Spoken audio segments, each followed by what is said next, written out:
just want to start this episode like I do every single episode of Profit Meets Purpose with a very important question. And it's a question we love here at B1G1. It was posed by the former CEO of Unilever, Paul Polman, who's a friend of B1G1's.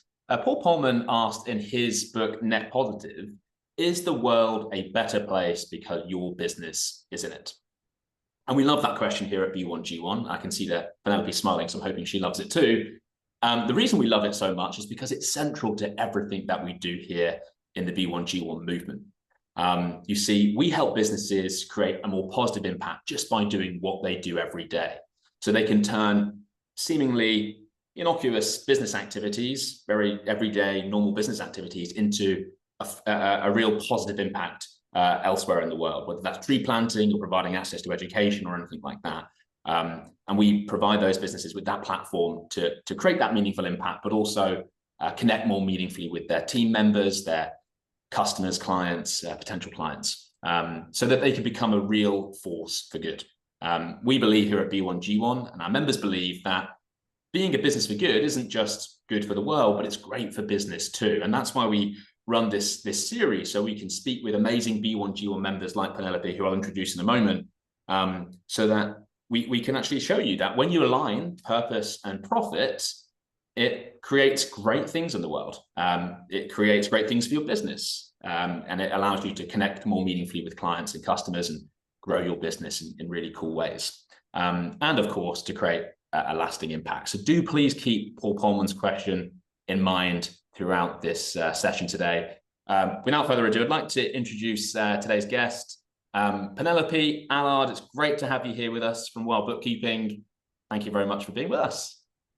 Thank you for inviting me. So we've been with B1G1 for some time, and it makes a huge difference in our business. And yeah, I've always found you're a really great team to work with as well. So thank you for having me here. Oh, thank you very much. And I didn't ask her to say that, by the way, to kick things off. So I appreciate the kind words. So Penelope, for those that aren't familiar with you or Wild Bookkeeping, why don't you tell us a little bit about yourself and about the company that you run? So we're a bookkeeping firm based in the UK. My team, everybody's remote, and we've got clients based all over the UK. We help small business owners and individuals keep track of their expenses, file their taxes on time. We do payroll, VAT. The difference is we don't do the year-end work unless we've done the bookkeeping first. I'm really, really passionate that business owners should have a handle on their numbers and understand what they're doing. And by working with business owners every single week, every single month, we really get to know them well. We get to know their business really well. We can see the impacts that are happening in their business. We can make sure that early interventions happen when they need to, and that everything is recorded correctly, rather than having a rush at year end. There's no point finding out that your business hasn't made a profit 6 months after the end of the year when it's too late to do anything about it. So that's the service that we offer. I started bookkeeping when I was 13 in my dad's business. So small businesses are really, really important to me. I grew up in a small family-owned business, doing the bookkeeping. And so I really understand the power of having that knowledge and the struggle that, business owners go through. And that's something, I'm also a business owner. So often when I'm having conversations with my clients, I understand the problems that they're having, because I'm having those, might be having those same problems as well, or speaking to other of my clients with those problems. So I think there's a huge value in bookkeeping. It's not just keeping the numbers, it's getting to know those business owners really well. You become a trusted partner. And we're often the person that people turn to for all sorts of queries and questions. I'm sure that's the case. Yeah. So it obviously runs in the family, right? So why did you start this company when you did, and how long has it been running now? So I actually started my bookkeeping practice back in 2009. My children were very small, so I'd worked in industry, started working actually for my dad's firm in audit. Didn't really enjoy audit. It was just pulling apart everything that had happened in the past. Went to work in industry, trained as a management accountant. Then my children came along, and I decided that working full-time in London wasn't really what I wanted to do. I wanted to be a mum first. So gave up full-time work, started teaching AAT, ACCA and CIMA at the local college, which I really enjoyed, and it worked fine until my youngest came along, and I've got a 7-year age gap between the oldest and the youngest. and trying to get out and teach evening classes and Saturday mornings when the eldest needed picking up from guides and the middle one was at karate and the baby needed to be in bed. Life was getting very complicated. And a friend asked me at that point if any of my students were interested in doing some work, because her brother's firm had a backlog on the bookkeeping and they needed somebody to come in and, tidy it up for them. And I was like, forget the students, I'll come and do it. Isabella had extra ballet classes that she needed. And I was thinking, how am I going to pay for those? So that's how it started, really, was just doing some bookkeeping to help some friends out. It spread by word of mouth. I joined ICB because I needed someone to get my practice license with and AML supervision. So it was very much initially a part-time business that fitted around the children, and gave me the convenience to work when I wanted to. I then sadly got divorced, and everyone was, are you going to get a proper job? And it's like, well, I've got a proper job, I just need more clients. So I took that crazy decision to grow the business and be a single mum to 3 kids and self-employed. Really, my children needed me more than ever at that point, and the idea of going into full-time work when I couldn't just drop everything and pick them up from school if they needed me just didn't appeal. So I grew the business, got more clients, and then COVID hit and I was really worried I was going to lose clients. We didn't, we got everybody through, but it focused my attention. I got the hang of pricing better. Previously I've been pricing hourly, and that had put me off taking new clients because it was so difficult to get that pricing right, because you just don't know how long something's going to take. And actually, the better and more efficient you get at doing the job, the less money you earn, which doesn't make sense. So I discovered a software called Go Proposal that talked about doing value pricing and pricing for the job and the transaction volumes. Started doing that, took on loads of clients during COVID. I think business owners suddenly recognized during COVID that actually having a handle on your financials is so important. And they had the time to reach out and get those systems in place. So the business grew. I took on my first staff member and decided that we needed to rebrand because Penelope Allard Bookkeeping Services was way too long. And it wasn't really me, if I'm honest. So we spent lockdown trying to come up with an idea for a name, failed miserably, decided to follow my own advice and actually outsource to someone that knows what they're doing. So I came across Philippa Haynes from Insight 101. We went through some very long conversations and she came up with a photograph of me on the beach that my daughter took, literally the first family holiday after we were separated. And it was me in the sea in Pembrokeshire facing this huge wave that was about to engulf me. And I sort of stand braced and ready for this wave to hit. And I used it a lot at the time on my social media to say, come on, kid, if you can get in that freezing cold sea, you can do anything, you've got this. And that really embodies to me what bookkeeping is all about. In business and in life, we face so many challenges, and it's about how we face those challenges and just having the courage to stand firm and find a solution and find a way through. So that's where Wild Bookkeeping was born. So I've been in business a long time, but Wild was born in 2021. And since then we've grown the team, we've won awards, we're helping a lot more companies than we were before. And through Go Proposal, I discovered B1G1 because they had an option in there where you could put the UN sustainability goals. So when we take on a new client, we ask them which goal they want to support. Very cool.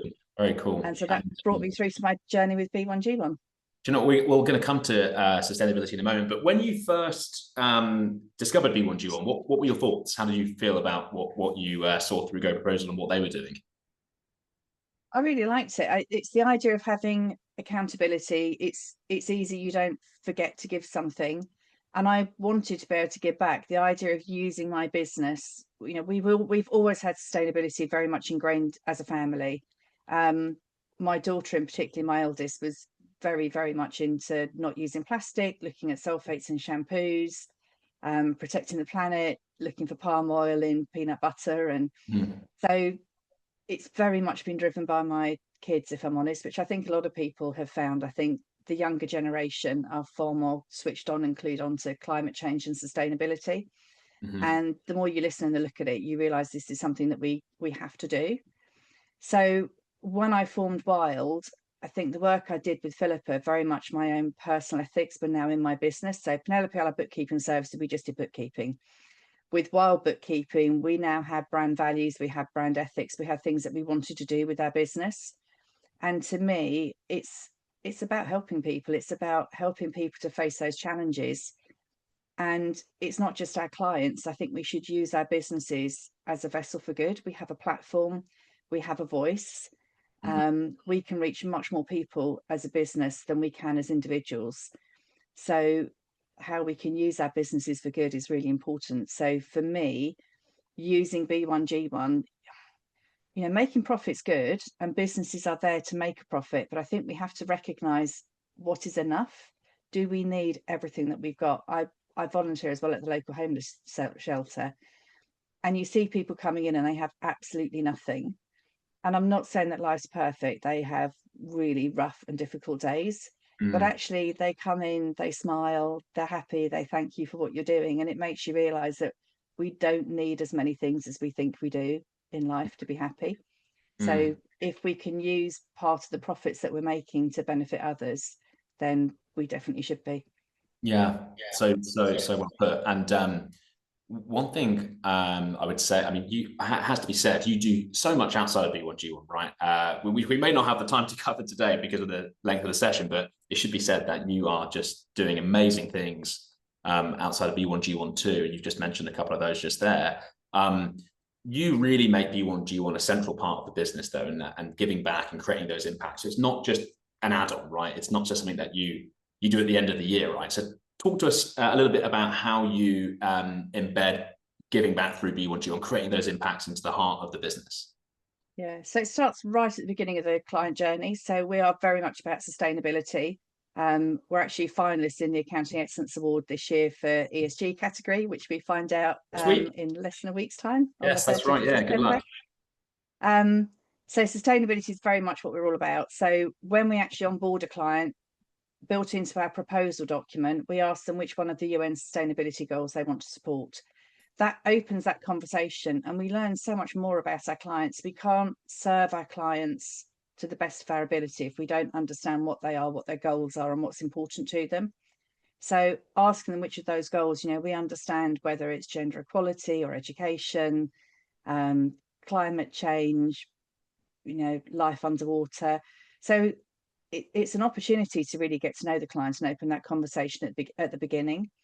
And it leaves them, we give them the price, we go through the services, we tell them what the price is. And the last thing that we do when we're closing that meeting is leave them with a conversation about sustainability and a donation that we want to make on their behalf. So actually it's a great way to finish a proposal meeting, rather than this is how much it's going to cost you. It's how do you want to change the world? So commercial, it makes commercial sense as well, and it gets that client journey off to a really good start. We then, every time we file a VAT return or a corporation tax return or a self-assessment tax return, we make a donation to provide bookkeeping education to women in Malawi and Uganda. And I know that my team have reported back. I did a talk on this at Accountex a couple of years ago, and I surveyed our clients and my team. And the team said they love the fact that every time they're doing their job, they're actually making an impact and helping others. And then again, we report that back to clients as we're going through. So it's a way of making something which, I mean, nobody wants to file a tax return, do they? It's not a great thing to do. I can't imagine they do, no. But yeah, it's a way of just turning that round and bolting something good on. And B1G1 makes it really easy for us to do that and to be held accountable. And with the widgets that we can put on the website, we can be completely transparent and honest with what we're doing. I think there's a real risk of greenwashing when you try to be sustainable, but this is something that we can measure, and it's very, very easy to put in place. Yeah, I think that's so cool to hear how you're integrating this, the feedback you've had from team members. And I think, I was going to mention this term greenwashing, which is sort of synonymous now with giving back to sustainability related projects. And, I think one of the great things about B1G1 that our members love is what you've mentioned there, is that ability to track the impact that you're creating, for it to be reported in real time on these widgets, which you can then use on your website, which I know you do.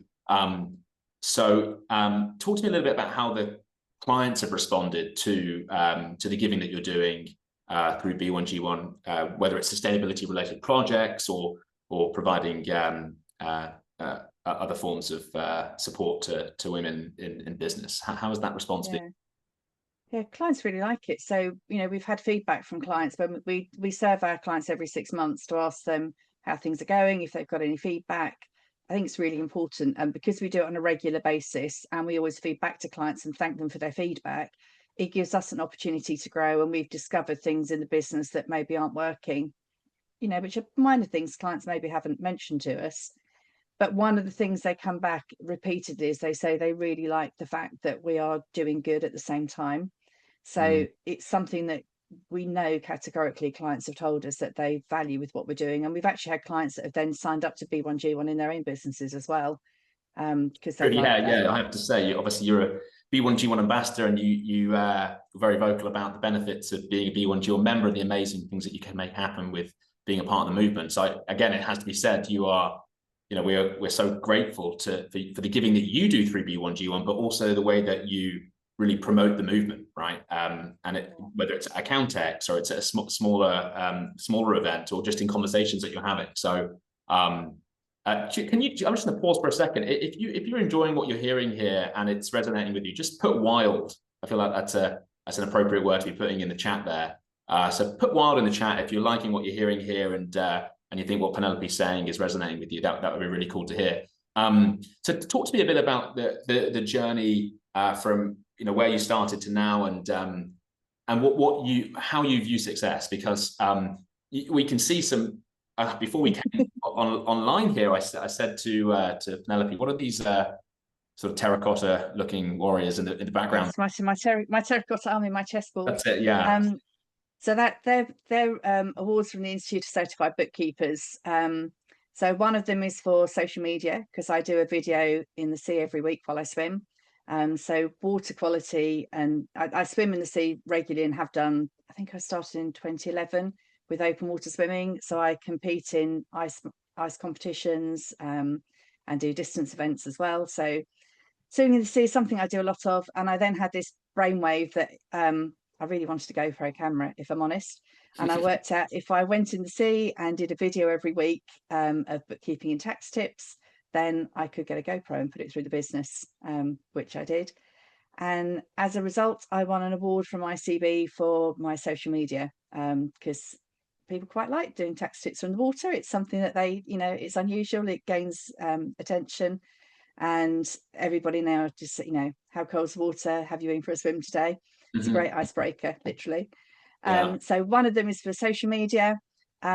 One is for the new practice of the year, because when I went from sole trader to limited company and rebranded as Wild, part of the new practice award is effective marketing, and that's when I started doing the videos. So that got me the new practice award. And then the following year we won large practice, and a large part of that was off the work that we're doing with sustainability. So we're working locally with a group. We're holding Anglian Water to account for water quality. And we've just this year formed a local community group and a charity, Waterwatch UK, which Wild have been instrumental in, getting that set up and making sure that we've ticked all the boxes to get that through and get local approval. We also work with the local homeless charity One Love, which is an amazing charity, and I also volunteer there every Thursday evening. So the way that we've embedded that and B1G1 into our business, a huge part of our application for large practice was based around sustainability and the works that we do, and how using our business for good and helping our clients with their bookkeeping as well, obviously. So that won us the large practice award, and last year I was honoured to be asked to be one of the judges for the Luca Awards as well. So inspiring, honestly. And what is really cool, and I think you do this so well, and it's a great example to other businesses too, is how you're able to create global impact through B1G1, but also continue to do amazing work in your local community, right? And this is what I said at the beginning of the session, is how you're just doing so much outside of B1G1 as well, right? And I think some businesses maybe think, oh, well, is it like an either or, right? Do I have to give locally, or do I have to to then go globally through B1G1, which do I choose? And it shouldn't be a case of choosing, right? We never think that should be the case here at B1G1. And many of our members do. There are UK charities on B1G1 as well, and actually, I'm currently in the process of getting One Love, the charity that I volunteer at. Yes. We're currently in the process of getting them signed up on B1G1, and actually, I have to say, coming at it from the other aspect, working with a charity to get them registered, the due diligence that you have to go through, it's not just a tick box exercise. So that's something that's really encouraging. You know that if you're donating to a charity through B1G1, wherever they are in the world, you know that that due diligence has been done to a very high standard. It's actually quite difficult to get a charity on the platform. It is, yeah. And it's the charity that I do the accounts for and I volunteer for. So I know that they are a really, really good charity. But it's still not a tick box exercise getting on the platform. No, it's not. And we turn away, a lot of the applications that are submitted for good reason, because they fall down in some area of the criteria. So the charity you just mentioned there, we can be safe in the knowledge that their accounts are all going to be in order when they submit their application. Exactly. If not, they'll come to you. Those guys were in May, right? I believe they came along. Yes, they came along in May, and they were really impressed with what they saw. They loved meeting with the other B1G1 members, and actually have.